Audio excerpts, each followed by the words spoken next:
Hey homies, welcome to High Altitude Homesteading. I'm Rob, and I'm super pumped to be back here with you guys. We've not had a chance to film lately because of mostly because of the bad weather that we've been having. We had some really high winds and a heavy snowstorm, which kind of messed things up here on the homestead for us. So we just haven't had a chance to film lately. But we got that all fixed up. The weather's beautiful, and I'm super pumped to be back with you guys here. We are going to take a tour of the Urban Homestead in this video. So, weather's nice, everything looks perfect, let's get at it. Alright guys, so we're going to start here just out the front door. I'm going to tell you guys, first off, we don't live on anything special or anything like that. Our house is, our yard is a little big, but it's only about 9,000 to 10,000 square feet. The lot size. When we got here, it was just grass.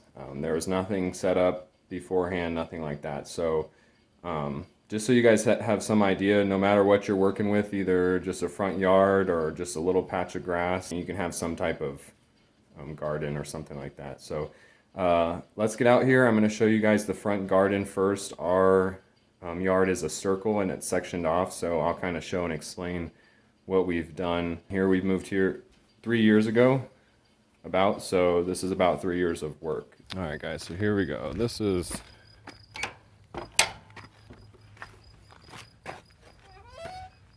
our front garden area.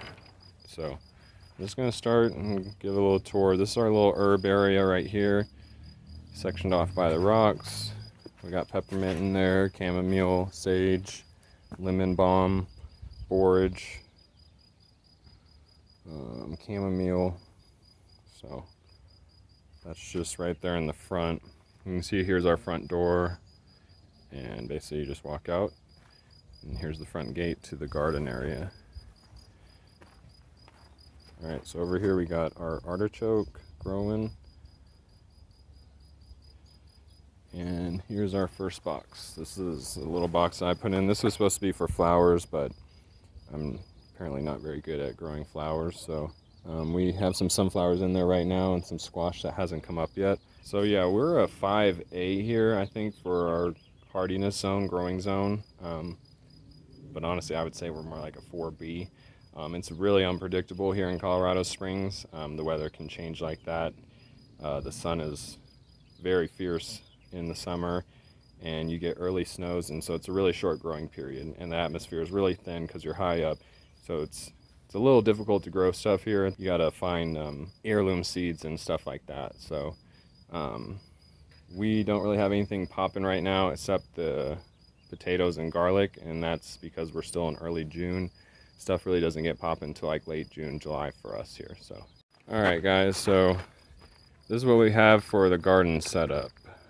We have 4 4x8 boxes, and then 2 2x8 boxes, and then in between I have this it's like a weed blocker, but it's really nice to walk on, and the squash love it in the summer because it reflects the heat. It gets real hot, so they really like it. So alright, here we go. In our first box we got the potatoes going right now. These guys are popping. We got some onions in between the rows. You can't really see them, but if I get up close, yeah, they're pretty small still. So we got some onions going in between. Potatoes and onions, good companions. Not a lot of things go well with potatoes, so if you plant them in a box, you gotta think about what you're gonna plant with them. Alright, so this box is our garlic, and we actually overwinter our garlic, so we will plant these bulbs in the fall, late fall, right before winter, and then they pop up super early in the spring, so that's real nice. We got some hardnecks here in the back, and then we got our couple soft necks here in the front. But these are doing real good. And then in between these guys, if you can see them, we got some little carrots going right there. Can't really see that, it's a little hard, but Some carrots going in between the garlic. Garlic and carrots, best friends. All right, so here is one of our 2x8 boxes. Not much popping in here yet, except some weeds. So we got a little squash going. We got some sunflowers in the back. These guys. So we got sunflower and squash and these guys. They'll take a little bit longer to get going. We'll move along here. This is our other 2x8 box. And in here we have also squash and some little squashes. The other ones haven't come up yet, but we got squashes all along here. This sunflower is popping, but we got sunflowers again. And then in the middle, we got some little peas coming up. Some little peas coming up. And those guys will actually climb up the stalks of the sunflowers, so that's pretty cool. And then the squash will grow out this way onto the black mat. All right, so here we go, more potatoes in this one. And then if you see underneath, kind of hard to see, but we got some radishes going.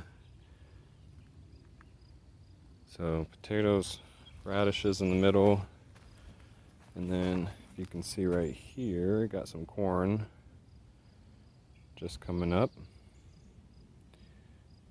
So corn, potatoes definitely go well together. Radishes do well with almost anything. So, all right, and then here's our back box, which not much popping yet, but we got our bush beans coming up. And we got some more carrots here in the front. Those things are popping. And back here, we got some brassicas with our spinach and kale. Here's another baby spinach coming up. Another kale back here.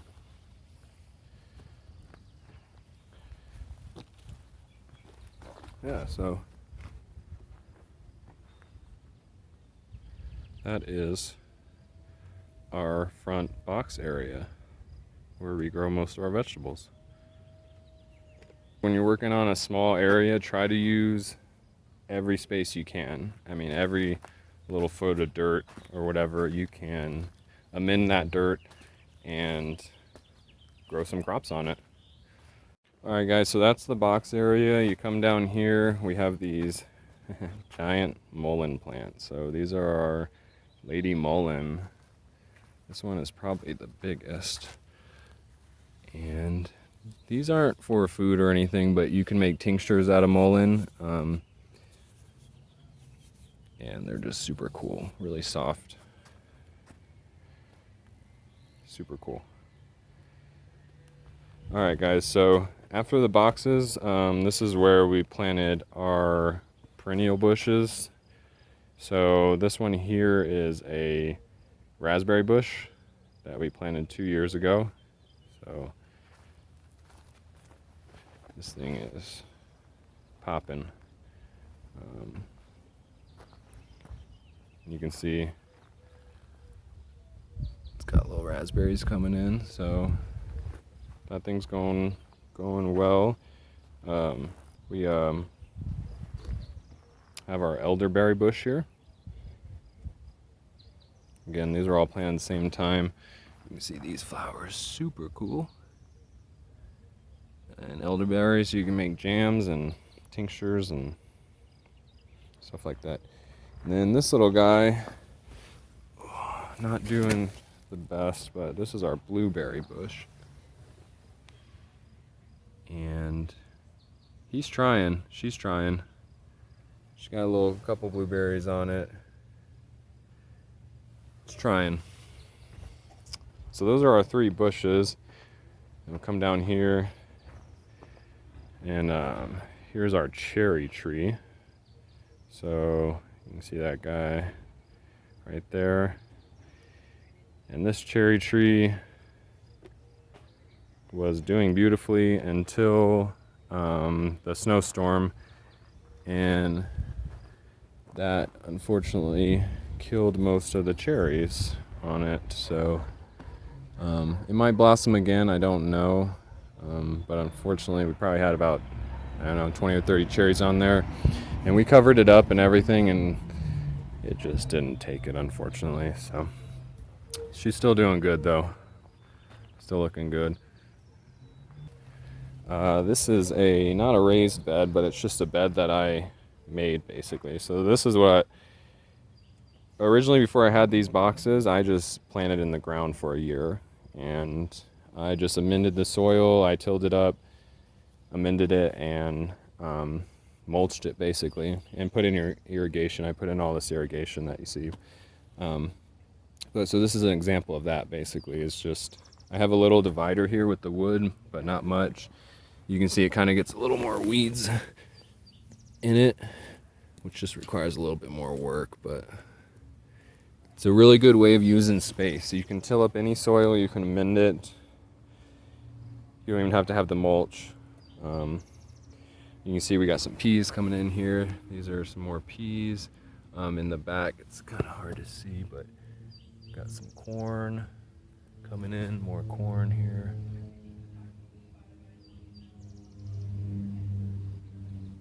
Okay, and then got some squashes in the front here, but they haven't come up yet, so. Alright guys, and this is the same thing here, even more rudimentary though. I didn't even, you can see there's no even divider here. No wood, no nothing. So, and this is where I planted, these are our strawberry bushes that are coming back. You can see that one's already got a couple strawberries on it.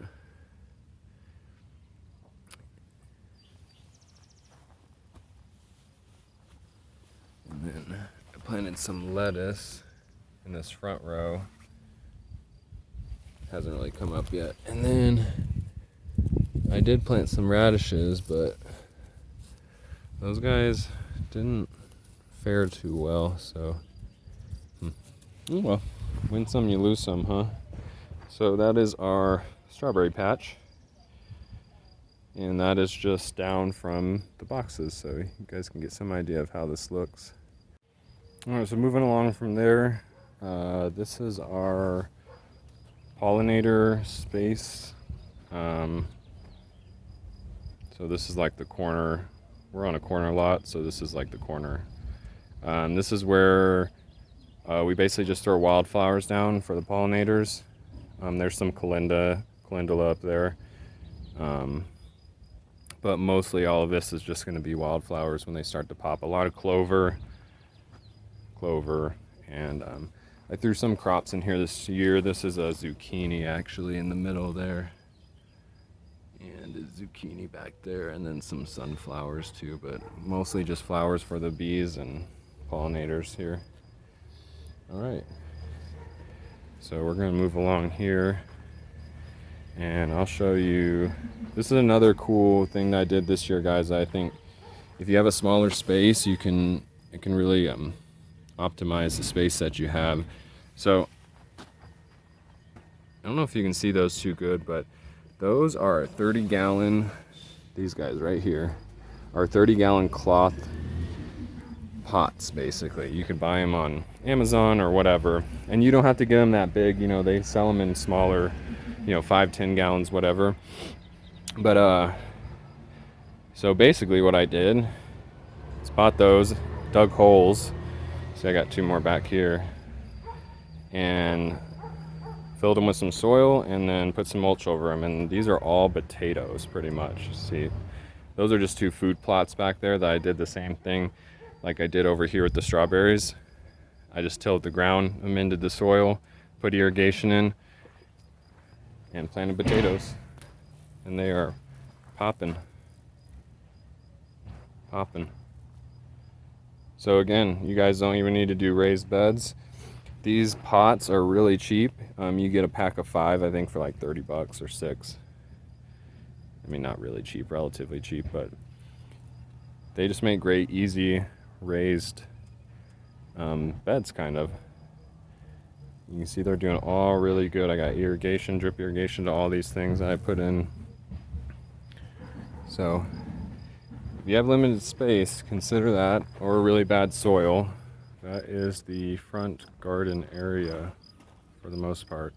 I almost forgot our oregano plant, but this is just planted in the ground too. Busting some oregano. All right, cool. So that is our little front area. And now we're gonna go in the greenhouse. So go through this gate here. And the chickie girls are out. Hey, mamas. Hey, girls. So these are our chickies. And hey, mamas. And there are two cochins, Wyandottes, silver lace and gold lace. Here comes the marijuanas. I don't know if you can see them. Those are our two babies in the back. They're both blue acres. And so this is the chicken area for the most part. I'll show you the coop in a minute, but come over here. And this is our greenhouse. So we had this little fence to block the door from the chickens getting in, so we can still have the door open. Just two carabiners and some chicken wire. All right, so this is our greenhouse. Now, this thing we just had to get restarted because, like I was saying, we had those really bad winds, and it actually blew the greenhouse and messed everything up. I mean, I had to put together the greenhouse again. It totally tore it down almost. So I had to put it back together. I fastened it to the 4x4s, posts, and seems to be doing better. We lost this window. I had to fix that. So, but this is what we got. We got kale going in here, our tomato. This is a cucumber. This is a spinach. These will be cucumbers coming up. These guys over here will be jalapenos. This is our lemon tree. So this is Leroy, the lemon tree. Some more kale. That's some basil, some rosemary, and thyme, and French lavender. Little lettuces going. And yeah, just some seedlings that are in need of some watering. So I'll have to do that. But this is our greenhouse. Only about a month or two since we've got it back up, so still working on it, but and that is what it looks like. There we go. Alright, so that is the greenhouse. The little door back on. Keep the chickens out. And this is our rainwater catchment system. It's our 140 gallon tote.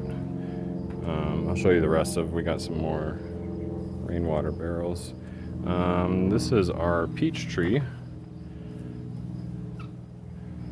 Also busting. Show you guys real quick. Got a couple peaches in here if you can see them.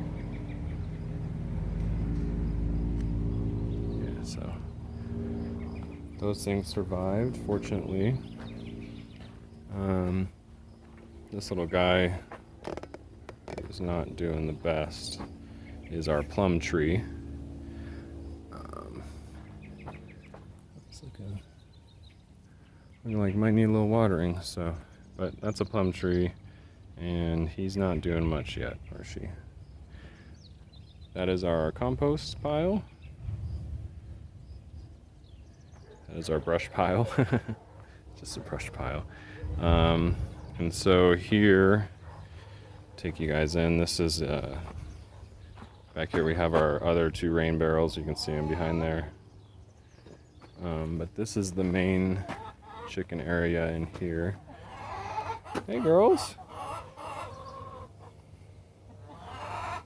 I built this chicken coop. Hey girls! They got free roam all back here. This is a smaller chicken coop that we bought back in the day, and so I took it apart when I built the bigger one and kind of made it a little house for them. They chill in there. But here, I'll show you. I don't know how easy it is to see in here, but that's just diatomaceous earth on the wall. You know, we got our broody chicken here, broody hen. But you got some heaters for the winter. Got the automatic chicken door. But this is a coop. And all the ventilation is up top. You can see I left the top open, and that's how the ventilation works. Come around here, there's a door. There's their waterer with a heater in it, which we're not using right now. But come around here, you know, they got their little dust bath area. They don't use it, but they take their baths other places, of course. And that is the chicken coop. Alright guys, so we got a broody hen who we have to take out of the coop every day, multiple times a day. So I'm just going to do that right now.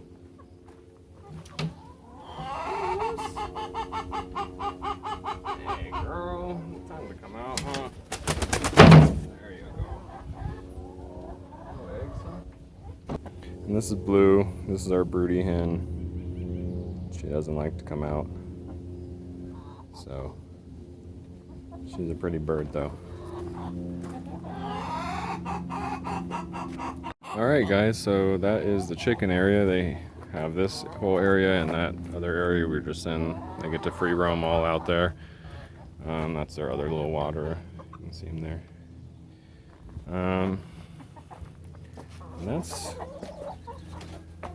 kind of it for the homesteading part. You come through this gate right here and you are in our backyard, quote unquote. So that's our back deck. Got some seedlings going. Some more rain barrels. I haven't set those up yet. I'm going to do a video on how I daisy chain those. It's our wood pile. That is a mourning dove and a robin. And there's Bobby. And another gate, which I don't often open, but let's see. It's because it was locked. So let's see. Come out here. Here's our garage. And then here's the front of the house again. So, back at the beginning. So I just wanted to do a real quick overview of what kind of watering system I use. I use drip irrigation. And so what that looks like is you're coming out of your main line here. You got your backflow, your pressurizer, and then basically this line, your main poly line, I run it to, here we'll just follow this one. I run it to each box like this up, and then I have for each box a off and on, so I can individually turn off each box. That main poly line I just run along one of the sides of the boxes, and then you just run your drip line, which would plug into your main poly line on your rows. And these things emit about a half gallon per hour, so you got to run them a good bit, but it saves a ton on water. I mean, you see just the same setup. I just run the same poly line down, split it at a T, run it up. Same thing on every box. You got your individual thing here. You can turn off your boxes.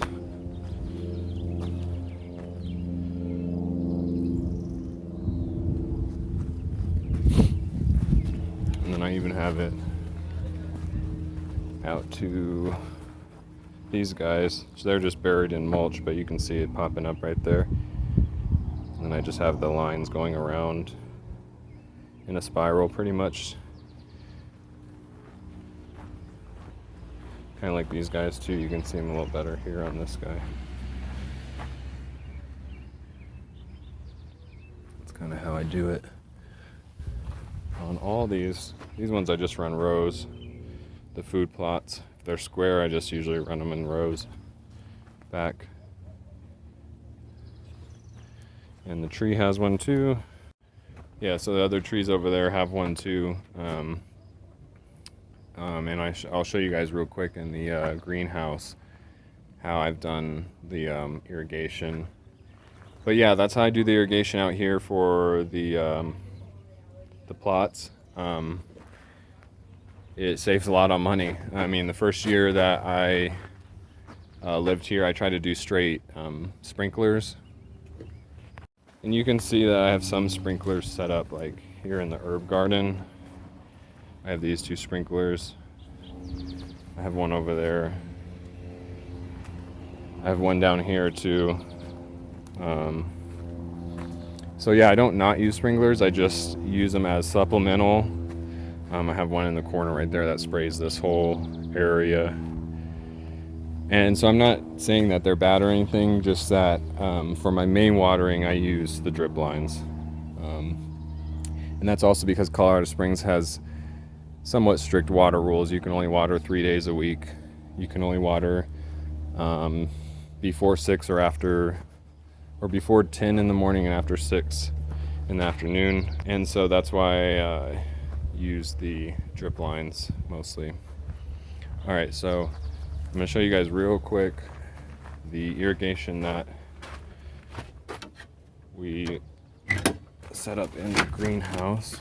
So here, what we have in the greenhouse is two dual irrigation systems. So here you can see on the plants, I have the drippers and the spiral coming out of this poly line that you can see I just run under the greenhouse.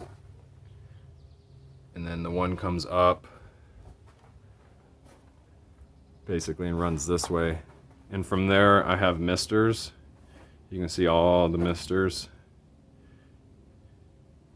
And so that's to cool down the greenhouse when it gets real hot. And then the drip irrigation is to actually water, you know, give the plants a good watering. So that's what we have in the greenhouse. Has worked pretty well to get everything watered. The chicken girls, this is their spot right here. Alright guys, so that's about it for the tour. And I hope you guys enjoyed it. We're going to be getting more videos up of doing garden stuff. I'm going to be planting here in the next week or two and doing some irrigation stuff. So we're going to get some more videos up going about that. And if there's anything else you guys want more information on or anything like that, just please let me know in the comments, or if you just have a comment to leave, just let me know. I want to thank you guys for tuning in, and this is Rob at High Altitude Homesteading. You guys want some treats?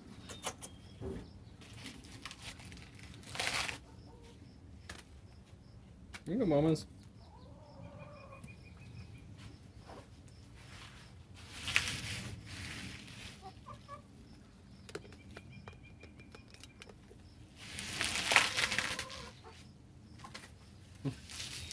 Here you go, babies.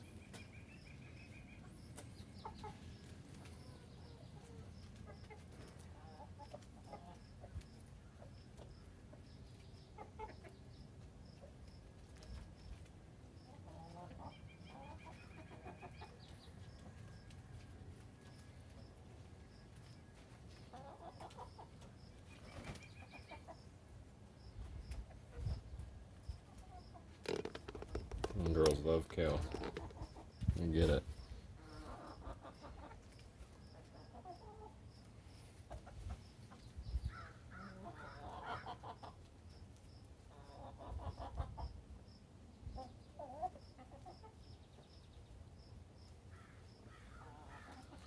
There you go, Blue.